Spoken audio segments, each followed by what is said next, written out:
बिस्मिल्लाहिर्रहमानिर्रहीम अस्सलामुअलैकुम वरहमतुल्लाहि वबरकातुहू। उम्मीद है आप तमाम स्टूडेंट खैरियत से होंगे। आज हम ली चटलिया की आखिरी वीडियो के साथ पेश खिदमत हैं और आज की वीडियो में हम जो टॉपिक डिस्कस करने वाले हैं इफ़ेक्ट ऑफ टेम्परेचर का, one of the most important topic and one of the most difficult topic to understand. तो आज की इस वीडियो में मेरी ये कोशिश रहेगी कि इस टॉपिक को इन डेप्थ आपको समझा सकूँ ताकि इस टॉपिक के हवाले से कोई भी कन्फ्यूजन आपके जहन में ना रहे। तो आइए अपने सिलसिले का आगाज़ करते हैं। तो लास्ट में हमने डिस्कस किया था कि 4 फैक्टर है जो कि हमने स्टडी करने 3 हो चुके हैं, तो आज चौथा फैक्टर से, तो इसका मतलब है कि ली चटलिया प्रिंसिपल आज की इस वीडियो में कंप्लीट हो जाएगा। तो कबल इसके कि हम अपने टॉपिक का आगाज़ करें, मैं आपको फिज़िक्स की तरफ ले जाना चाहूँगा। कुछ कॉन्सेप्ट्स हैं जो कि क्लियर करने, देन उसके बाद जाके हम अपने टॉपिक का आगाज़ करेंगे। तो जनाब, यहाँ आपके सामने 2 सिलेंडर्स मौजूद हैं। एक सिलेंडर का टेम्परेचर 100 डिग्री सेंटीग्रेड है जबकि दूसरे का टेम्परेचर 30 डिग्री सेंटीग्रेड है। दोनों के दरमियान कंपैरिजन कर लेने से हमें पता चलता है कि इसका टेम्परेचर ज़्यादा है, तो इस वजह से हम इसको हॉट ऑब्जेक्ट या हॉट बॉडी डिक्लेयर करेंगे, जबकि इसका टेम्परेचर इस सिलेंडर के मुकाबले में कम है, तो ये कूल बॉडी या फिर कूल ऑब्जेक्ट है।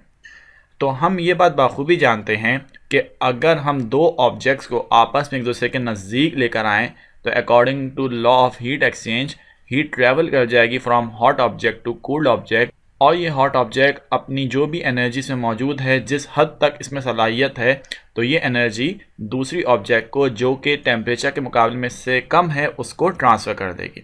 तो इस तरीके से आप देखिए कि पहली ऑब्जेक्ट जिसका टेम्परेचर 100 डिग्री सेंटीग्रेड था वो डिक्रीज़ हो गया, जबकि इसके बराबर में जो दूसरी ऑब्जेक्ट है उसका टेम्परेचर राइज कर गया। यहाँ पे बात ये बताना मकसूद है कि जब हम एंडोथर्मिक और एक्सोथर्मिक के हवाले से आपसे डिस्कशन करेंगे तो ये बात जहन में रहे कि एक्सोथर्मिक रिएक्शन उसी वक्त होगा कि जब एनवायरनमेंट ठंडा हो। मैं क्या कह रहा हूँ, मैं ये कहना चाह रहा हूँ कि अगर किसी रिएक्शन से हीट एनर्जी निकल रही है तो एनवायरनमेंट में सलाहियत तो हो कि उस हीट एनर्जी को वो एक्सेप्ट कर सके, उसको एब्जॉर्ब कर सके। इसी तरीके से अगर हम बात करेंगे एंडोथर्मिक रिएक्शन की, तो एंडोथर्मिक रिएक्शन में रिएक्शन कंटेनर का वो अपने एनवायरनमेंट के मुकाबले में टेम्परेचर में कम होना ज़रूरी है। अगर उसका टेम्परेचर कम होगा, जब भी उसमें सलाहियत पैदा होगी कि वो अपने सराउंडिंग से हीट एनर्जी एब्जॉर्ब कर सके। तो यहाँ तक जब बुनियादी बातें मैंने आपको एक्सप्लेन कर दी, हॉट ऑब्जेक्ट की, कूल्ड ऑब्जेक्ट की, एनर्जी ट्रांसफ़र की और एक्सोथर्मिक और एंडोथर्मिक के हवाले से, तो एक और बात यहाँ पे ये भी बताना मकसूद है कि एक्सोथर्मिक का हरगिज़ ये मतलब नहीं होता कि कंटेनर में से bulk amount of heat energy निकल रही हो, बल्कि अगर हम किसी सिस्टम से, किसी कंटेनर से ज़बरदस्ती भी उसकी हीट एनर्जी एब्जॉर्ब कर लें, तो चूंकि हम एग्ज़िट करवा रहे हैं थर्म यानी हीट को, तो तब भी हम उसको एक्सोथर्मिक ही कंसीडर करते हैं। उम्मीद करता हूँ यहाँ तक मेरी बात आपको समझ में आ गई है। अब मैं आपको लेके जा रहा हूँ टॉपिक की तरफ।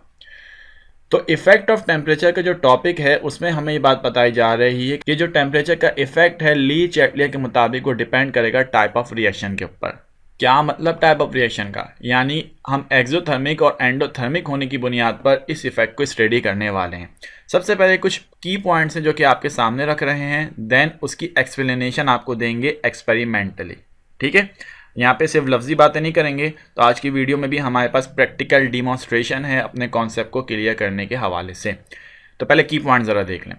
तो की पॉइंट्स आपके सामने मौजूद है, उसमें ये बात बताई जा रही है कि इफ़ द फॉरवर्ड रिएक्शन मतलब क्या होता है? फॉर्मेशन ऑफ प्रोडक्ट वाली साइड इज एक्सोथर्मिक, अगर वो एक्सोथर्मिक है, देन द बैकवर्ड रिएक्शन, तो बैकवर्ड रिएक्शन यानी फॉर्मेशन ऑफ रिएक्टेंट वो मस्ट बी एंडोथर्मिक, वो क्या होगी? एंडोथर्मिक होगी। यानी एक ऐसा केमिकल रिएक्शन जिससे आप डीलिंग कर रहे हैं, जब वो प्रोडक्ट फॉर्म करता है तो वो एक्सोथर्मिक है, यानी कि वो हीट एनर्जी रिलीज करता है। तो अगर ऐसे रिएक्शन को आप बैकवर्ड डायरेक्शन में ले जाना चाहते हैं तो वो रिएक्शन आपके लिए एंडोथर्मिक होगा, यानी उससे हीट एब्जॉर्व करने के बजाय, उससे हीट एक्सेप्ट करने के बजाय अगर आप ऐसे केमिकल रिएक्शन को हीट एनर्जी प्रोवाइड कर दें तो फिर वो बैकवर्ड डायरेक्शन में चला जाएगा।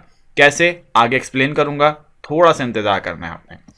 तो केमिकल इक्वेशन के हवाले से हम ये लिख सकते हैं कि रिएक्टेंट वो प्रोसीड होंगे और प्रोसीड होने के बाद प्रोडक्ट फॉर्मेशन करेंगे, तो फॉरवर्ड डायरेक्शन इस रिएक्शन की क्या है? एक्सोथर्मिक। अंदाज़ा कैसे हुआ? डेल्टा एच नेगेटिव होने से।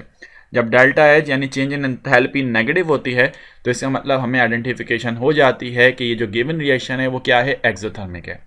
तो यहाँ पे हमें दूसरी बात क्या बताई गई कि एक्सोथर्मिक रिएक्शन जब प्रोडक्ट फॉर्मेशन करता है तो उस वक्त उसमें हीट एनर्जी निकल रही है, और ऐसे रिएक्शन को अगर आप बैकवर्ड धकेलना चाहते हैं तो हीट एनर्जी इससे एब्जॉर्ब करने के बजाय आप इसी को हीट एनर्जी प्रोवाइड करवा दें, तो फिर ये क्या होगा, बैकवर्ड डायरेक्शन में आ जाएगा। और यकीनन किसी सिस्टम में हीट एनर्जी को ऐड करवा देना, उसमें हीट एनर्जी दाखिल करवा देना, उसको एंडोथर्मिक बना देता है। ठीक है, तफसील बहरहाल अभी भी मैंने डिस्कस किया, लेकिन तफसील में आगे और डिटेल में जाके आपसे डिस्कस करने वाला हूँ।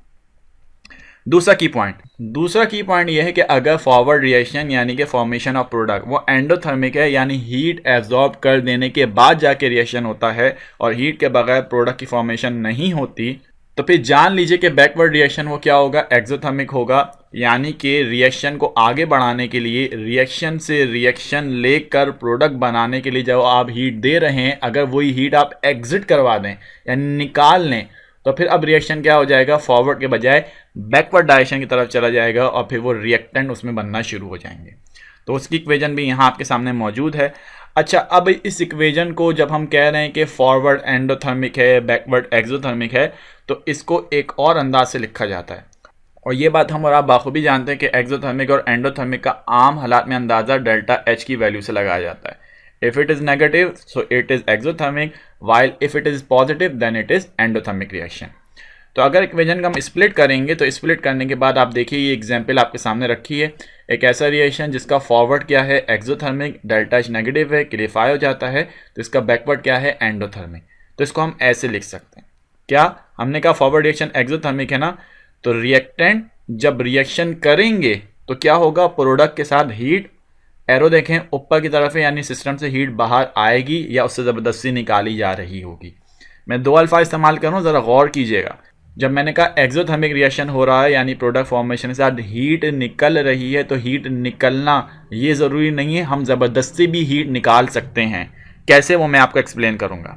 जब इसका फॉरवर्ड रिएक्शन एक्सोथर्मिक है इस ऊपर दी गई एग्जाम्पल का, तो मैंने कहा बैकवर्ड रिएक्शन क्या होगा, एंडोथर्मिक, यानी कि हीट निकल रही है या हीट हम निकाल रहे हैं, बजाय इसके अगर इस प्रोडक्ट में अगर हम हीट को एब्जॉर्ब करवा दें तो अब क्या हो जाएगा, ये एंडोथर्मिक हो जाएगा। अब जिस तरीके से हमने इस इक्वेशन को स्प्लिट कर दिया, तो इसी तरीके का इस्तेमाल करके बोर्ड के एग्जाम में आपको कंफ्यूज किया जाता है।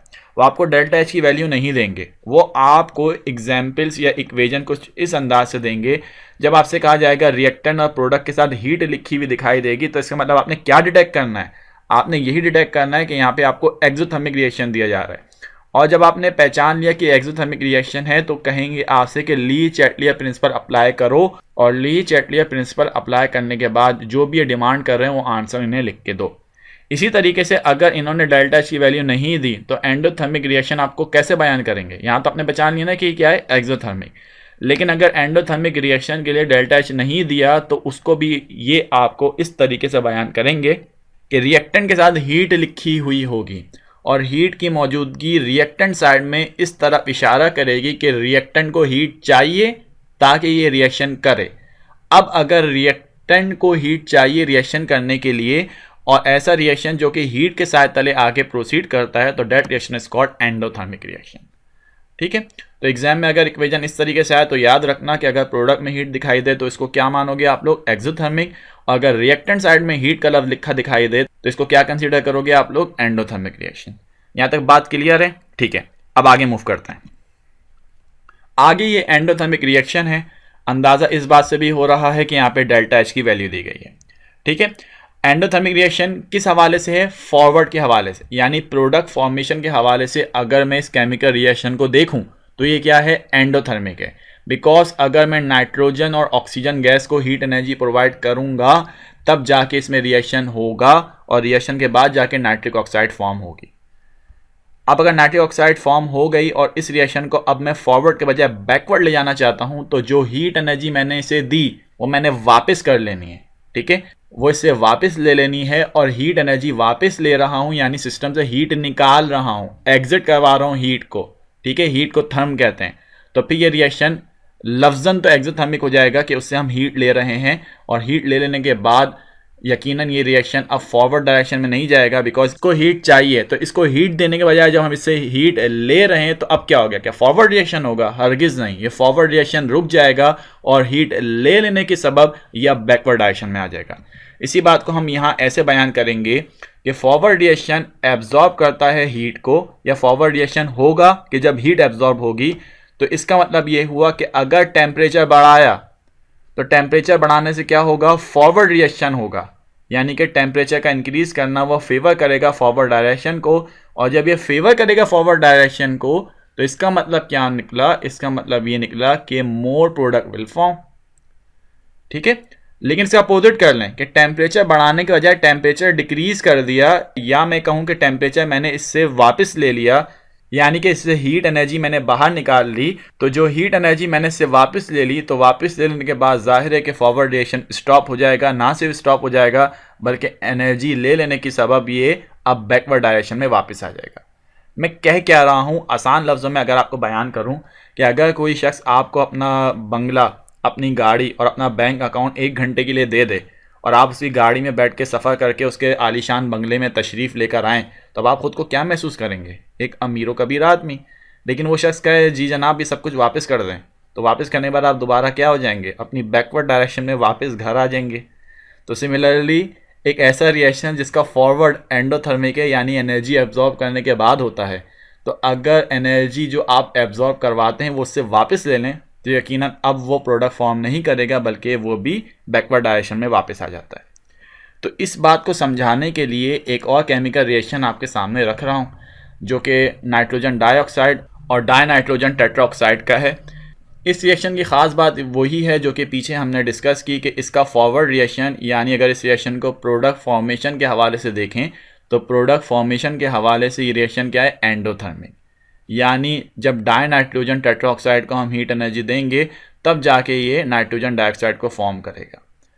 अब जो हीट एनर्जी हमने ऐड करवाई ताकि हमें प्रोडक्ट की फॉर्मेशन मिल जाए, अगर वही हीट एनर्जी से मैं वापस ले लूँ तो क्या होगा, ना सिर्फ फॉरवर्ड रिएक्शन स्टॉप होगा बल्कि रिएक्शन क्या हो जाएगा, बैकवर्ड डायरेक्शन में आ जाएगा।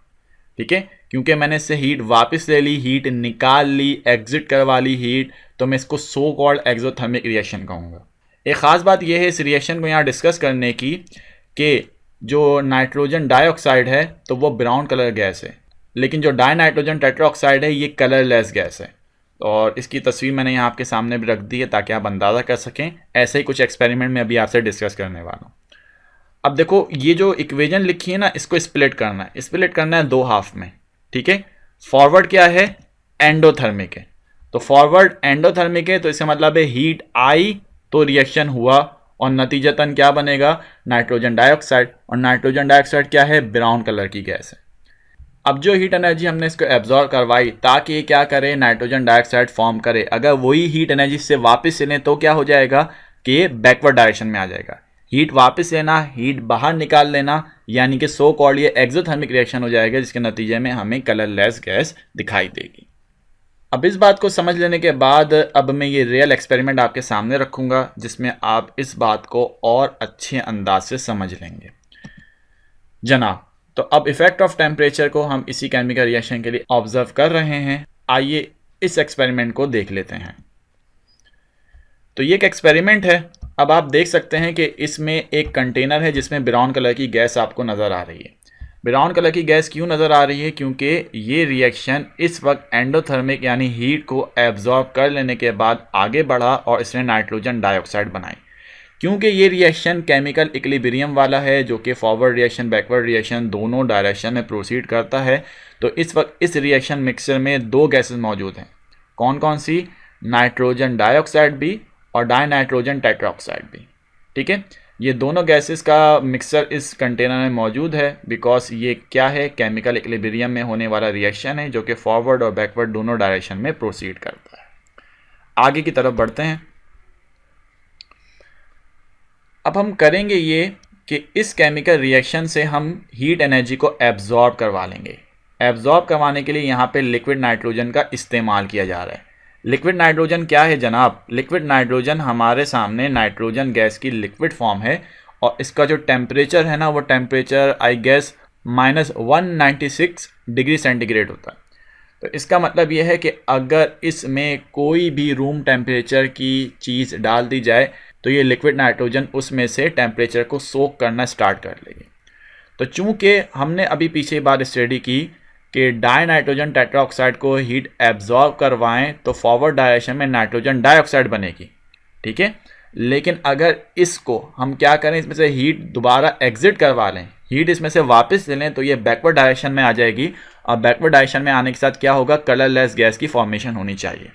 तो अगर हम इसमें से हीट एग्जिट करवा रहे हैं, हीट सोक करके बाहर निकाल लें, तो क्या वाकईतन ऐसा होने वाला है कि ये हमारी ब्राउन गैस कलरलेस गैस में कन्वर्ट हो जाए, जिससे हमें इस बात की आइडेंटिफिकेशन हो जाएगी कि वाकईतन नाइट्रोजन डाइऑक्साइड हीट को एग्जिट करवाने के बाद बैकवर्ड डायरेक्शन में आ गया है और बैकवर्ड डायरेक्शन में इसने डाई नाइट्रोजन टेट्राऑक्साइड फॉर्म की। तो जनाब रिएक्शन को आगे की तरफ लेके जाते हैं और अब इसमें इस कंटेनर को शामिल किया जा रहा है। अब आहिस्ता आहिस्ता क्या हो रहा है कि लिक्विड नाइट्रोजन इसमें से टेम्परेचर सोक कर रही है और देखिए किस तरीके से कलर फेड हो रहा है। इसका मतलब आपने जो स्ट्रेस इस पर अप्लाई किया, यानी कि चेंज इन टेम्परेचर किया, तो अब इक्विलिब्रियम खुद को एडजस्ट करना चाह रहा है और एडजस्ट करने के लिए क्या कर रहा है कि जो इक्विलिब्रियम का शिफ्ट है वो बैकवर्ड डायरेक्शन में आ गया। और बैकवर्ड डायरेक्शन में आने का मतलब ये है कि अब नाइट्रोजन डाइऑक्साइड वो बैकवर्ड डायरेक्शन में आने के बाद डाई नाइट्रोजन टेट्राऑक्साइड को फॉर्म कर रही है, जो कि कलरलेस गैस है। इसी वजह से नाइट्रोजन डाइऑक्साइड की कंसनट्रेशन कम हुई, तो कंसनट्रेशन कम होने के नतीजे से ब्राउन कलर भी इसमें से डिसअपेयर होना शुरू हो गया। और चूंकि डाई नाइट्रोजन टेट्राऑक्साइड की फॉर्मेशन बढ़ना स्टार्ट हो गई है, तो इसी वजह से कलरलेस गैस के प्रोडक्शन की वजह से कंटेनर हमें कलरलेस दिखाई दे रहा है।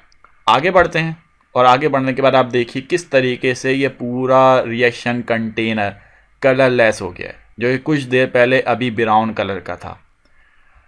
तो इससे ये बात साबित होती है कि अगर आप किसी ऐसे रिएक्शन को जिसका फॉरवर्ड एंडोथर्मिक है और जिसका बैकवर्ड क्या है, एक्सोथर्मिक है, तो वाकईतन आप देखें किस तरीके से हीट एनर्जी एब्जॉर्ब कर लेने के बाद ये बैकवर्ड डायरेक्शन में आ गया। अब बैकवर्ड डायरेक्शन में आ तो गया है, लेकिन हम ये बात बाखूबी जानते हैं कि अब अगर डाई नाइट्रोजन टेट्राऑक्साइड को हम हीट एनर्जी ऐड करवाएं, ठीक है, यानी कि इसमें हीट एनर्जी ऐड करवाएंगे तो ये रिएक्शन देगा और रिएक्शन देने की वजह से अब क्या होगा, प्रोडक्ट फॉर्मेशन होगी। अब इसका हम एंडोथर्मिक रिएक्शन करवाएंगे एक्सोथर्मिक रिएक्शन के बाद।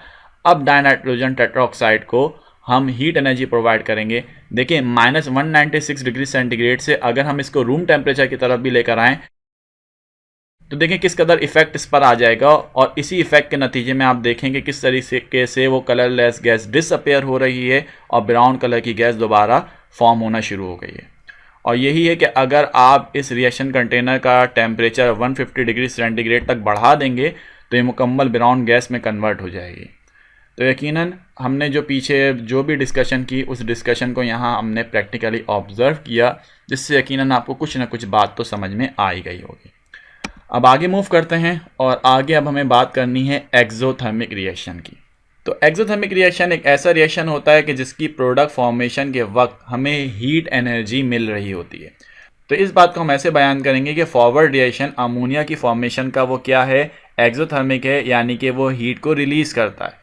तो इसका मतलब है कि अगर टेम्परेचर इंक्रीज़ कर दिया सराउंडिंग का, तो अब अमोनिया की फॉर्मेशन वो रुक जाएगी और रिएक्शन बैकवर्ड डायरेक्शन में आ जाएगा। तो चूंकि रिएक्शन अपनी ज़ात में एक्सोथर्मिक है और इससे हीट एनर्जी रिलीज़ हो रही है, तो इसलिए ज़रूरी है कि इस सिस्टम का सराउंडिंग वो क्या होना चाहिए, टेम्परेचर में कम होना चाहिए, ताकि अमोनिया की फॉर्मेशन के वक्त जो हीट एनर्जी सिस्टम से बाहर आना चाहती है तो एनवायरनमेंट उसको एब्जॉर्ब करे और मुसलसल एब्जॉर्ब करता रहे, ताकि मुसलसल प्रोडक्ट फॉर्मेशन कंटिन्यूस रहे। तो इसी वजह से अगर ऐसे रिएक्शन के लिए हम डिक्रीज़ इन टेम्परेचर करेंगे तो डिक्रीज़ इन टेम्परेचर करना वो हमारे लिए फ़ायदेमंद साबित होगा। और डिक्रीज़ इन टेम्परेचर के लिए वही बात जो मैंने आपसे बयान की कि मुसलसल अमोनिया की फॉर्मेशन के साथ जो हीट निकलेगी वो इसका सराउंडिंग एब्जॉर्ब करता रहेगा, और एब्जॉर्ब जब वो करता रहेगा तो इसका मतलब है कि फ़र्दर रिएक्शन वो प्रोसीड होता रहेगा और अमोनिया की प्रोडक्शन बढ़ती चली जाएगी।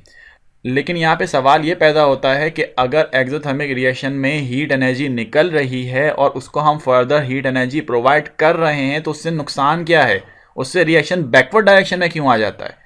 होना तो ये चाहिए कि रिएक्शन फॉरवर्ड डायरेक्शन में जाए, यानी हीट मिल रही है, हम और हीट दे रहे हैं। जब हम और हीट दे रहे हैं तो और हीट देने की वजह से क्या होना चाहिए कि रिएक्शन मज़ीद और ज़्यादा शिद्दत से होना चाहिए।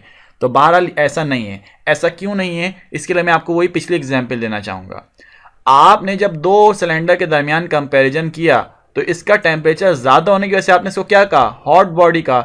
लेकिन ये हॉट बॉडी क्या वाकईतन हॉट बॉडी रहेगी जब मैं इसको यहाँ इस ओवन में ले आऊँ? अब जब मैं इसको यहाँ ओवन में लेकर आ गया तो ओवन का टेम्परेचर मैंने मेंटेन किया है 350 डिग्री सेंटीग्रेड। अब ज़रा मुझे ये बताइए कि 350 डिग्री सेंटीग्रेड टेम्परेचर ओवन का है और इस सिलेंडर का टेम्परेचर क्या है, वो है 100 डिग्री सेंटीग्रेड। अब कौन किसको हीट ट्रांसफ़र करेगा? क्या अब मैं ये कंसीडर करूँगा कि ये जो मेरा सिलेंडर है, वो सिलेंडर जिसका टेम्परेचर 100 डिग्री सेंटीग्रेड है, वो 350 डिग्री सेंटीग्रेड वाले ओवन को अपना टेम्परेचर देगा? हरगिज़ नहीं, ऐसा हो ही नहीं सकता। Because law of heat exchange है ही क्या, कि हमेशा हॉट ऑब्जेक्ट अपना टेम्परेचर कूल्ड ऑब्जेक्ट को प्रोवाइड करेगी। तो यहाँ पे ये जो आपका 100 डिग्री सेंटीग्रेड वाला सिलेंडर था ना, अब ये कोई हॉट ऑब्जेक्ट नहीं रही, बिकॉज यहाँ पे हॉट ऑब्जेक्ट कौन है, ये ओवन है। अब ये ओवन क्या करेगी कि अपना टेम्परेचर इस सिलेंडर को ट्रांसफ़र करना स्टार्ट कर देगी। तो बजाय इसके कि इस सिलेंडर की एनर्जी ओवन को ट्रांसफ़र होती, तो वो एनर्जी ट्रांसफ़र होना रुक गई है। बजाय इसके कि इसकी एनर्जी निकलती, बल्कि इस पर और एनर्जी अप्लाई हो रही है और ये फर्दर एनर्जी को एब्जॉर्ब कर रहा है। तो यही वजह है एक्सोथर्मिक रिएक्शन की, कि एक्सोथर्मिक रिएक्शन को जब आप हीट एनर्जी प्रोवाइड करना चाहते हैं तो हीट एनर्जी प्रोवाइड कर देने से आप उसका काम ख़राब कर रहे हैं, आप उसका काम रोक रहे हैं। बिकॉज वो तो हीट एनर्जी देना चाह रहा है, आप देने के बजाय उस पर फर्दर हीट की वजह से उसके रिएक्शन को स्टॉप कर देते हैं। तो क्या यहाँ एक्सोथर्मिक के लिए भी कोई मैं एग्जाम्पल लेकर आया हूँ प्रैक्टिकल? मैं कोई प्रैक्टिकल एग्जाम्पल नहीं लेकर आया, बिकॉज मेरे पास एक्सोथर्मिक रिएक्शन की एग्जाम्पल आप खुद ही हैं। यस आप, बिकॉज आप रिस्पायरेशन करते हैं और रिस्पायरेशन के नतीजे में केमिकल ब्रेक डाउन होते हैं जिससे आपको एनर्जी मिलती है। यही वजह है कि ह्यूमन बॉडी का टेम्परेचर वो रूम टेम्परेचर से ज़्यादा होता है, यानी कि आपकी बॉडी का टेम्परेचर अराउंड 38.6 डिग्री सेंटीग्रेड होता है, जबकि room temperature around 25 to 30 degree centigrade होता है।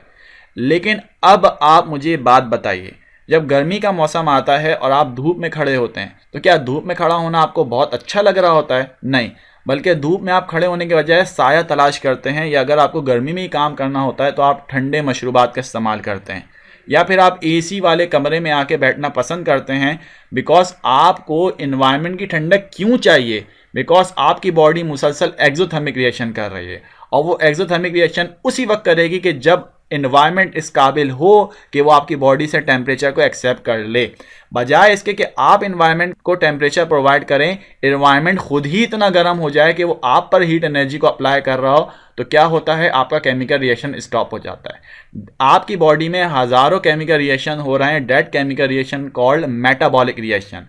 और ये मेटाबॉलिक रिएक्शन वो काम करते हैं एंजाइम एक्शन के ऊपर, और एंजाइम का एक्शन वो टेम्परेचर के इंक्रीज़ करने के साथ साथ फास्ट होता चला जाता है, लेकिन इसकी भी कोई हद है।